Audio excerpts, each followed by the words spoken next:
Hello, नमस्कार, आदाब। Newsy पर आपका स्वागत है। आप देख रहे हैं हमारा news analysis show the deep dive with Junaid. मैं हूं आपका होस्ट जुनैद। दोस्तों, आज की सबसे बड़ी खबर ये है कि इजराइल ने कतर की राजधानी दोहा पर सीधा हमला कर दिया। हाँ, ये वही कतर है जो फिलिस्तीन मुद्दे पर शांति वार्ता कराने की कोशिश करता आ रहा है। दोहा, जो अरब दुनिया का एक शांतिपूर्ण शहर माना जाता है, अचानक वहां मिसाइलों की गूंज सुनाई देने लगी। ये घटना सिर्फ कतर पर हमला नहीं है, ये पूरी दुनिया के लिए एक संदेश है कि अगर इजराइल को रोका नहीं गया तो कोई भी राजधानी, कोई भी नागरिक सुरक्षित नहीं रहेगा। आज हम इस घटना की गहराई में जाएंगे, समझेंगे ये हमला क्यों हुआ, इसमें किसका फायदा है और इससे दुनिया के हर इंसान पर क्या असर पड़ेगा। कहानी यहीं से शुरू नहीं होती, इसके लिए हमें पीछे दशकों का इतिहास देखना होगा। सन 1948 में इजराइल का गठन हुआ। उसके साथ ही लाखों फिलिस्तीनियों को अपनी ज़मीन से निकाला गया, जिसे नकबा कहा जाता है, यानी तबाही। इसके बाद लगातार युद्ध, कब्जे और बस्तियों का विस्तार। गाज़ा पट्टी को एक खुली जेल बना दिया गया। वेस्ट बैंक पर चेक पॉइंट्स और दीवारें खड़ी कर दी गईं। हर बार जब फिलिस्तीनी अपनी ज़मीन की बात करते हैं, इजराइल सुरक्षा का बहाना बनाकर हमला कर देता है। कतर इस पूरे विवाद में एक अलग रोल निभाता रहा है।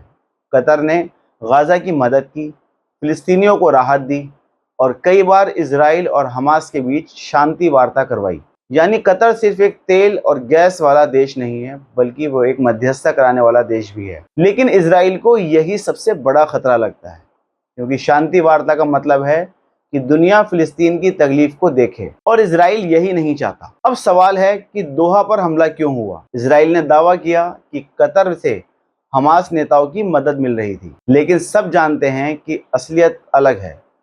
कतर शांति वार्ता की मेजबानी कर रहा था। इजराइल नहीं चाहता कि फिलिस्तीन मुद्दे पर कोई भी बातचीत आगे बढ़े, इसीलिए हमला हुआ। यानी ये हमला एक बहाना था। असल मकसद है डर फैलाना, संदेश देना कि अगर तुम फिलिस्तीन की मदद करोगे तो हम तुम्हें भी निशाना बनाएंगे। हमले के बाद दोहा में दहशत फैल गई। लोग बंकरों में भागने लगे। परिवारों ने बच्चों को स्कूल भेजना बंद कर दिया। सोशल मीडिया पर hashtag stand with Qatar trend करने लगा। अब दुनिया में लोग सड़कों पर उतरे हुए हैं। लंदन, पेरिस और न्यूयॉर्क में भी प्रदर्शन हुए, लेकिन साथ ही डर भी दिखा। कई देशों में जनता चुप है, क्योंकि सरकारें इजराइल के खिलाफ बोलने से डरती हैं। कतर सरकार ने तुरंत बयान जारी किया। उसने कहा, यह हमला अंतर्राष्ट्रीय कानून का उल्लंघन है। यूएन सिक्योरिटी काउंसिल की आपात बैठक की मांग की गई। इजराइल ने वही पुराना बहाना दिया, हम तो सिर्फ आत्मरक्षा कर रहे हैं। अमेरिका और यूरोप ने संतुलित बयान जारी किया। दोनों पक्ष संयम बरते, यानी हमलावर और पीड़ित दोनों को बराबरी पर खड़ा कर दिया। इससे साफ है कि शक्तिशाली देशों की नीति दोहरी है। जब रूस ने यूक्रेन पर हमला किया तो दुनिया ने निंदा की, लेकिन जब इजराइल हमला करता है तो सब चुप रहते हैं। कतर पर हमला सिर्फ सैन्य घटना नहीं है, इसका राजनीति पर गहरा असर है।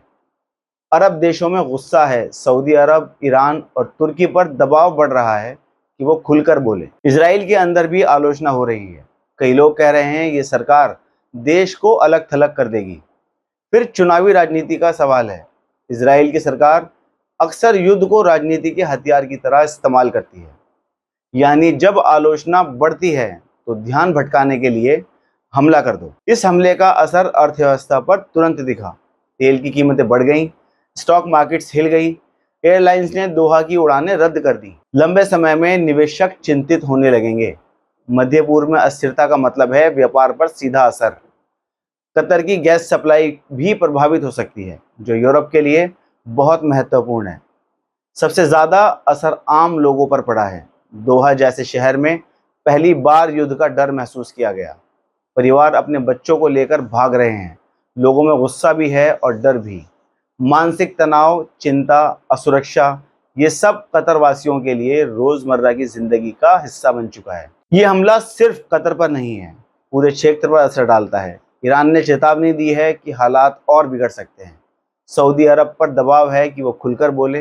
तुर्की ने कहा कि इजराइल अंतर्राष्ट्रीय कानून तोड़ रहा है। यूरोप और अमेरिका अभी भी दोहरी भाषा बोल रहे हैं। यूएन ने सिर्फ बयान जारी किया, लेकिन कोई ठोस कदम नहीं उठाया। इसका मतलब है अंतर्राष्ट्रीय संस्थाएं कमजोर पड़ चुकी हैं और इजराइल को खुली छूट मिली हुई है। मीडिया का रवैया भी दिलचस्प है।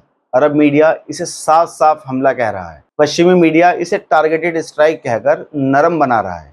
यानी एक ही घटना लेकिन दो अलग अलग नैरेटिव। सोशल मीडिया पर लोग इन डबल स्टैंडर्ड्स को उजागर कर रहे हैं। लोग पूछ रहे हैं कानून सबके लिए बराबर क्यों नहीं है। कतर ने कहा यह हमला अस्वीकार्य है। ईरान ने चेतावनी दी अगर ऐसे हमले जारी रहे तो क्षेत्र में आग भड़क जाएगी। तुर्की ने इसे मानवता पर हमला बताया। वहीं अमेरिका और यूरोप ने कहा दोनों पक्ष शांति बनाए रखें, यानी उन्होंने हमलावर का नाम तक नहीं लिया। ये घटना हमें पुराने युद्धों की याद दिलाती। 2003 में अमेरिका ने इराक पर हमला किया था, तब भी बहाना यही था, सुरक्षा। बाद में साबित हुआ कि सारे आरोप झूठे थे। आज इजराइल वही कर रहा है, बिना सबूत, बिना ठोस वजह दोहा जैसे शहर पर हमला कर देता है। फर्क सिर्फ इतना है, तब दुनिया ने विरोध किया और अब दुनिया चुप है। इसकी तीन संभावनाएं हैं। पहली, हालात और बिगड़ेंगे, इजराइल और हमले करेगा, अरब देश जवाबी कार्रवाई करेंगे, पूरे क्षेत्र में युद्ध फैल सकता है। दूसरी, दुनिया चुप रह जाएगी, हमले होते रहेंगे, लोग मरते रहेंगे और धीरे धीरे हम सब इसे नॉर्मल मान लेंगे। तीसरी, कोई नया शांति प्रयास होगा, लेकिन सच कहें तो ये सबसे कम संभावना है, क्योंकि इजराइल बातचीत को कभी गंभीरता से नहीं लेता। तो हमें इससे क्या सीख मिलती है?